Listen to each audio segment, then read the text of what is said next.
And you don't really have to turn there if you don't want to. I got it here, and I'm going to be kind of moving through it. Well, actually, no, go ahead and put it up on the screen. I'm going to go ahead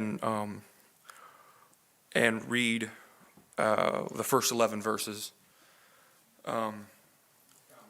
Matthew chapter 17 and verse 1. I'll just start reading. Y'all catch up. And it says, "After 6 days, Jesus taketh Peter, James, and John, his brother, and bringeth them into a high mountain apart."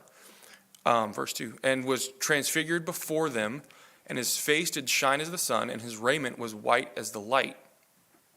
And behold, there appeared unto them Moses and Elias talking with him. Then answered Peter and said unto Jesus, Lord, it is good for us to be here. If thou wilt, let us make here 3 tabernacles, one for thee, one for Moses, one for Elias. While he yet spake, behold, a bright cloud overshadowed them, and behold, a voice out of the cloud, which said, This is my beloved Son, in whom I am well pleased, hear ye him." Continuing on. And when the disciples heard it, they fell on their face and were sore afraid. Let's see. And Jesus came and touched them and said, Arise and be not afraid. And then when they had lifted up their eyes, they saw no man save Jesus only. And as they came down from the mountain, Jesus charged them, saying, Tell the vision to no man until the Son of Man be risen again from the dead.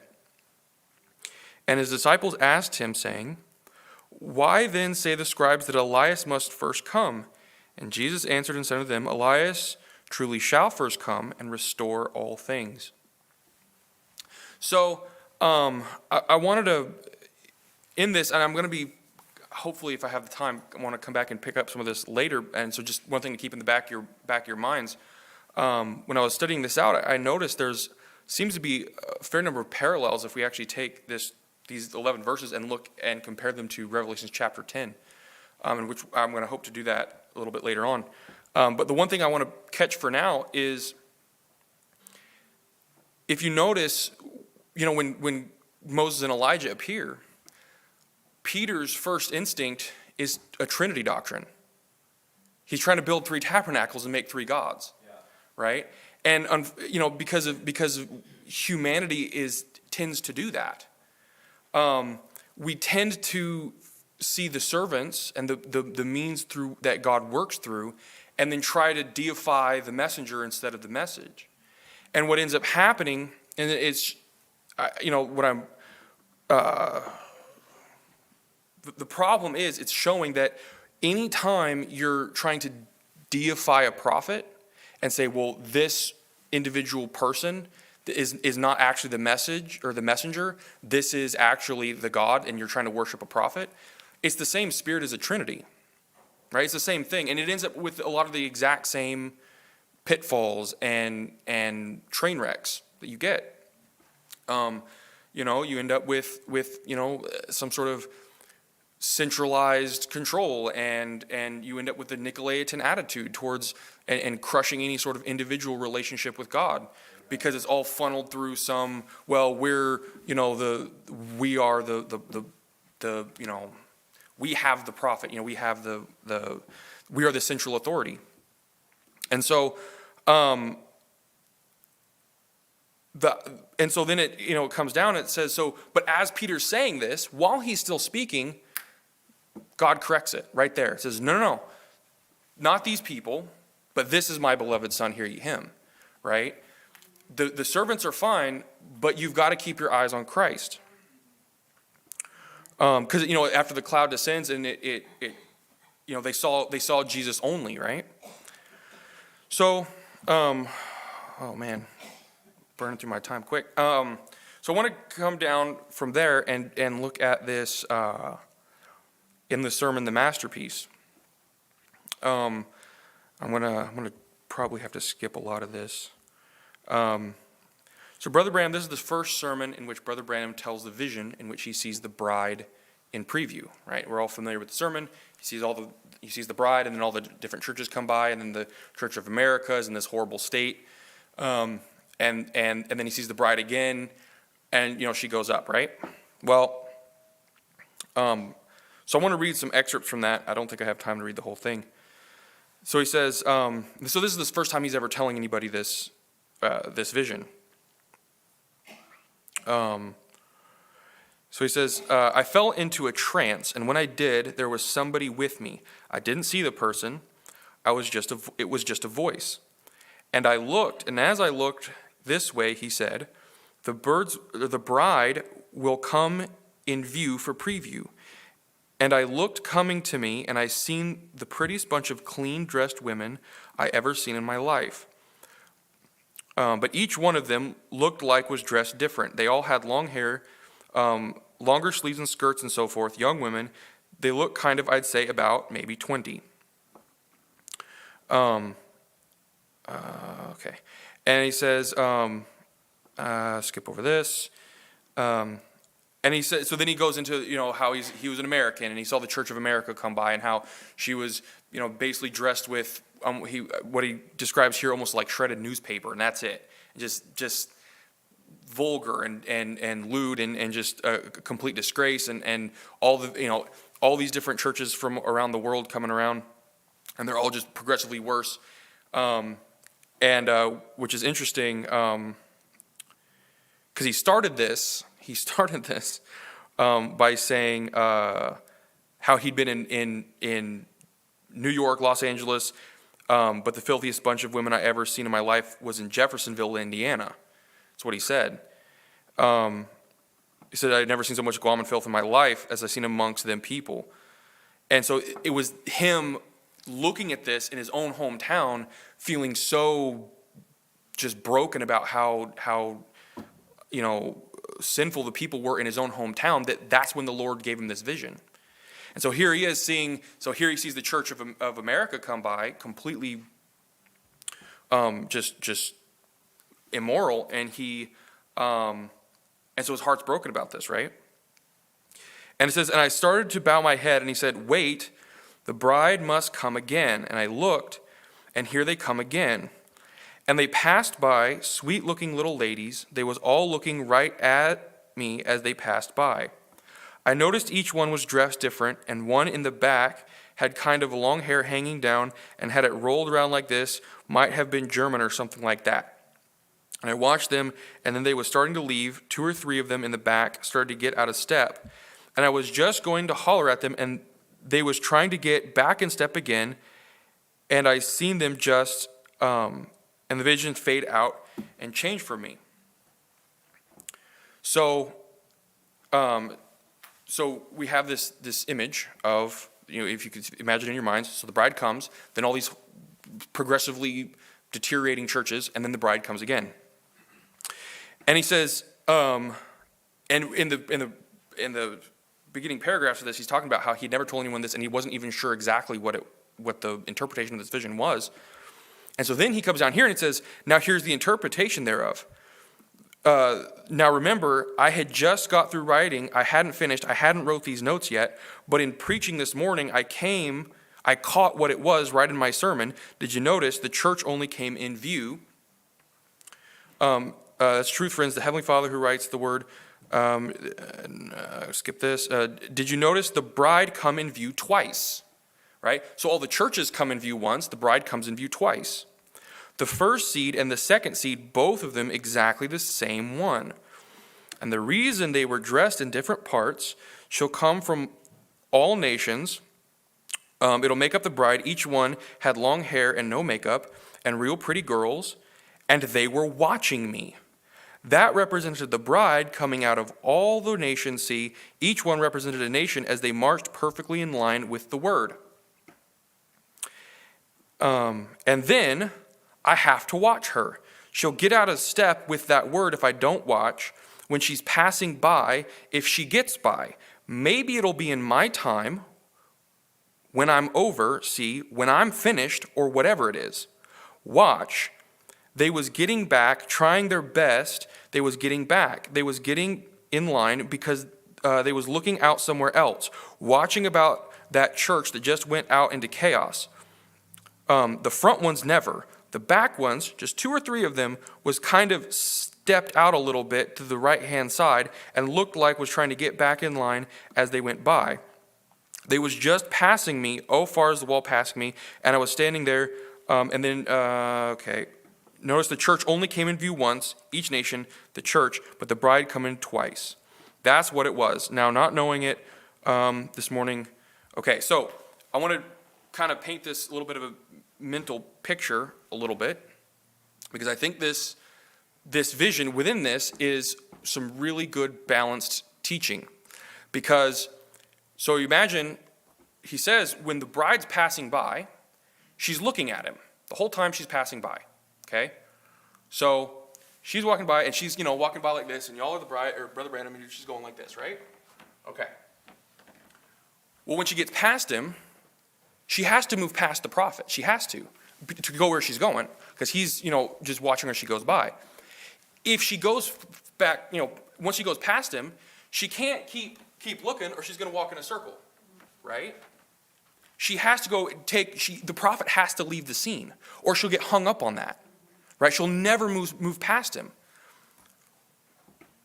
And so, on the one hand, she has to move past, but notice as soon as she does, she ends up out of step.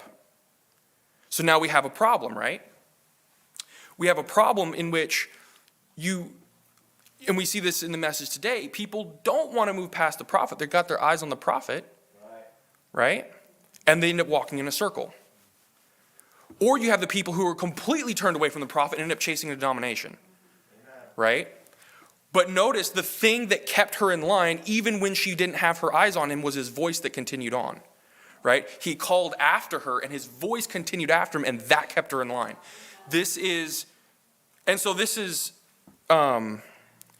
So it creates a balance, right? Let's see here.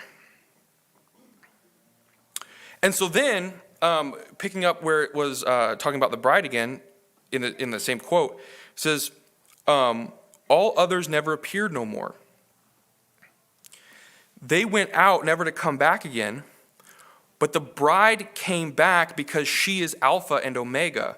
God, the great sculptor, has made him a masterpiece, for it is a piece of his first masterpiece, like he made in the Garden of Eden and took a piece from and made it another piece. And that was marred and fell. So,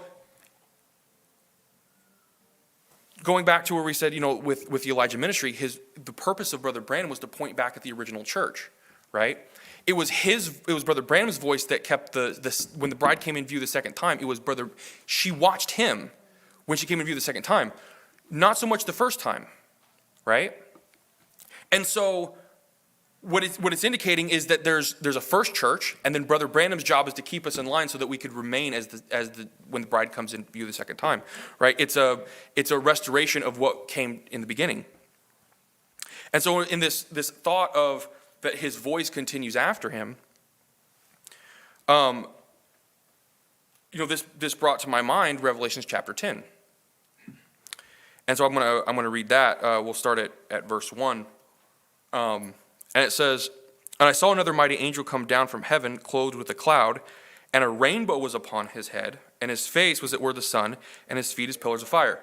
Which I think about what Brother Donnie was preaching over the meetings, talking about how every time there's what God is trying to do in this age, the devil is trying to mimic that. Here you have the mighty angel with the rainbow about his head, and in the same time you have the Rainbow Brigade marching through the churches, right, with their imitation. Let's see, and he had in his hand a little book. How much time I got? Not a lot, so I'm going to skip some of this. Little book, and his right hand upon the sea, and his left put upon the earth, and cried with a loud voice, as when a lion roareth. And when he had cried, 7 thunders uttered their voices. And when 7 thunders uttered their voices, I was about to write, and I heard a voice from heaven saying to me, "Seal up those things which the 7 thunders uttered, and write them not."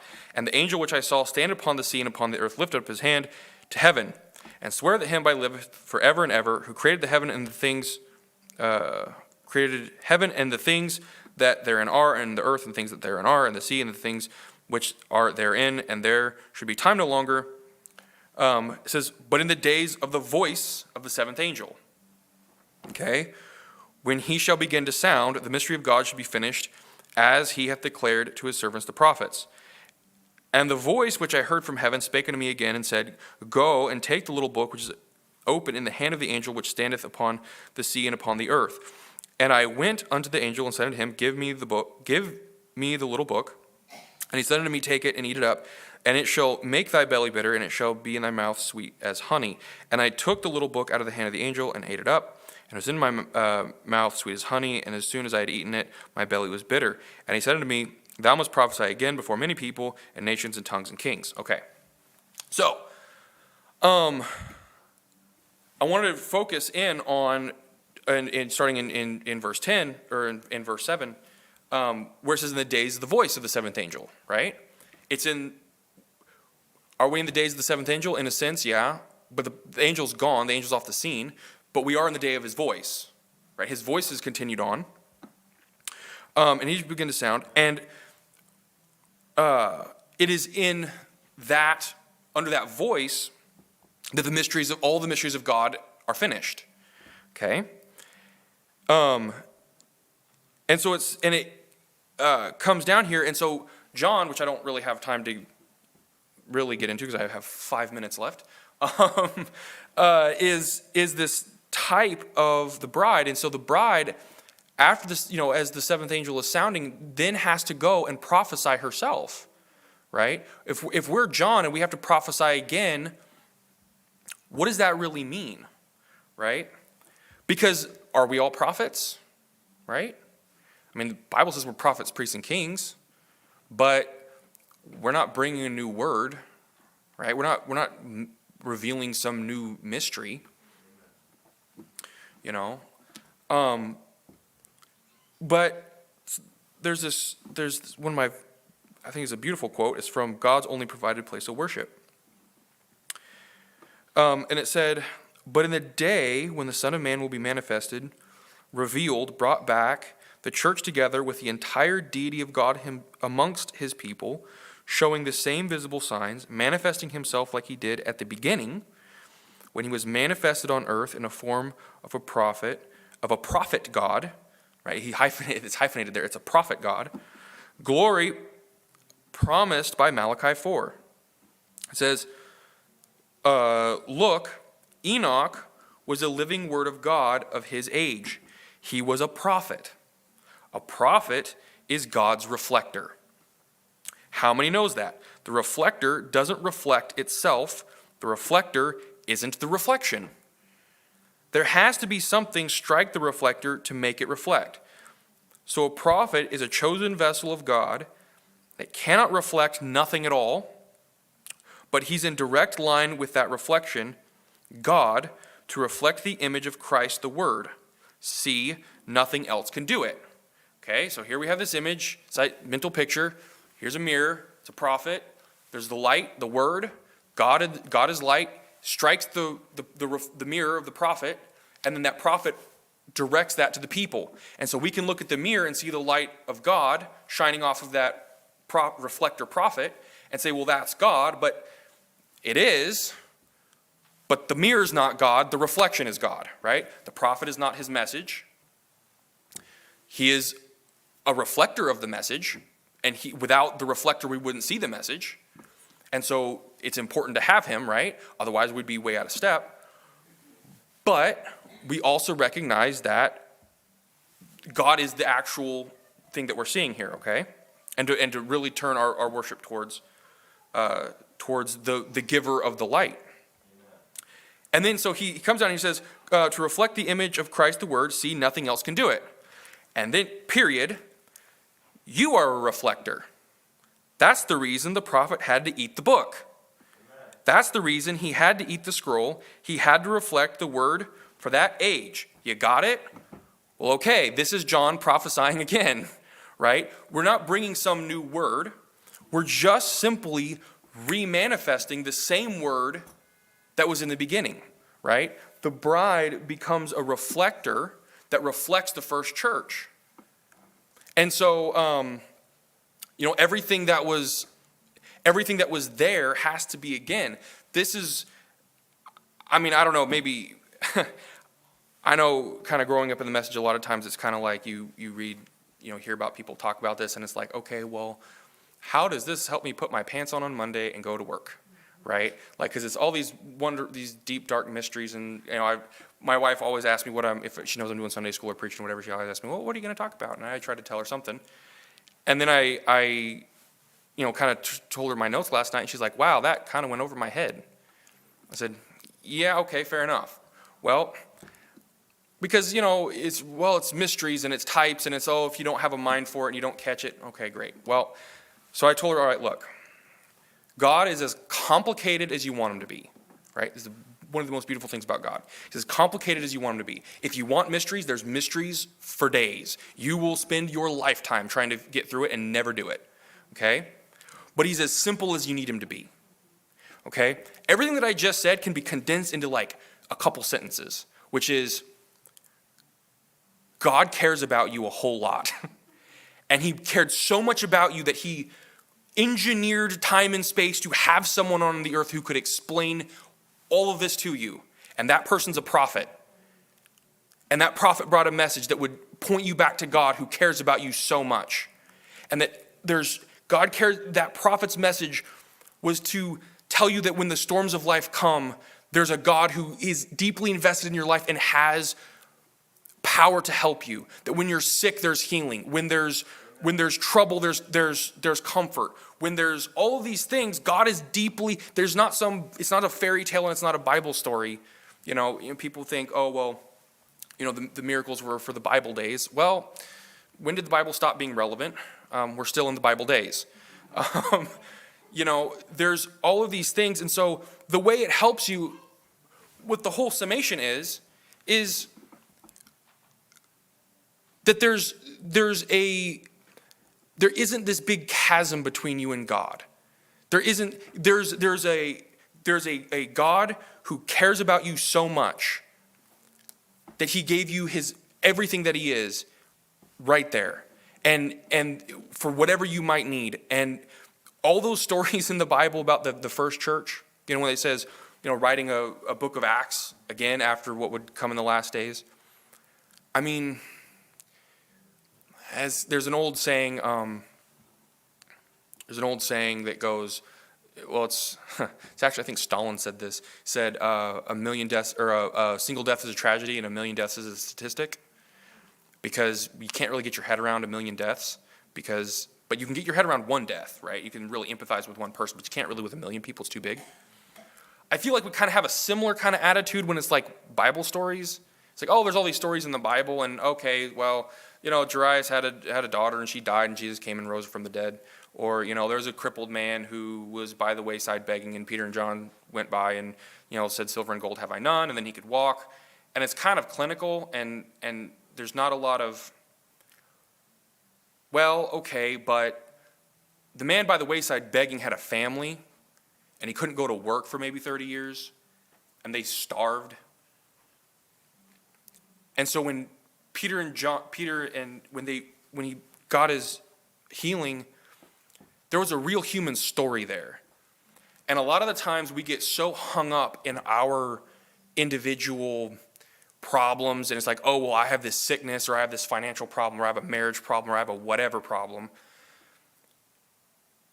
And it's hard to connect that to the almost like historical recounting of the church, of the book of Acts.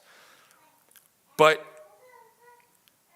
it's the same God there. And so when it talks about they're going to write another book of Acts, it means, friend, that sickness that's been crushing you for 30 years, you don't have to actually deal with it anymore. There is actually power on the earth to heal you. There is actually power on the earth to go find that, to fix your wretched condition, right? Whatever, there's the amount of brokenness that people have in their lives that God is more than able to repair. It's not, I don't know, if I could just convey anything because I'm really out of time and I gotta stop. It's that it's not, the mysteries are here. Again, we can make it as academic and as complicated as we want to make it. If I could just condense it down to one thing, it would be just understand that the love of God is so big, it can condense all the mysteries of the universe down to a single thing, is that Jesus loves you so much that he will fix anything that you need him to, and that all of your problems can be healed. So we'll end it there, and thanks for, hopefully my rambling will have helped you a little bit.